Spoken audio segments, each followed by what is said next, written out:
চলে এসেছি একটা নতুন ব্লগ নিয়ে আপনাদের সামনে।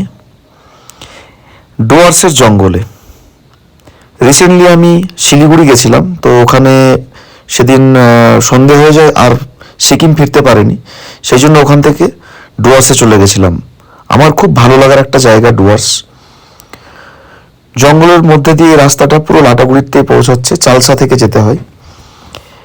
নির্জন জঙ্গলের মধ্যে দিয়ে আমি গাড়ি নিয়ে যাচ্ছিলাম। এখানে গাড়ির স্পিড 40 to 50 থাকার দরকার, বাট আমি একটু বেশি স্পিডে যাচ্ছিলাম। তার কারণ হচ্ছে আমার কোনো হোটেল বুক করা ছিল না। তো এই রাস্তা দিয়ে গিয়ে আমি দেখাচ্ছি আপনাদেরকে যে অনেক জায়গায় হাতি ক্রস করে, বাট সেগুলো বোর্ড দেওয়া আছে। অনেক জন্তু জানোয়ারই ক্রস করে। আমার ভাগ্যে কিছু ছিল না, আমি দেখতে পাইনি।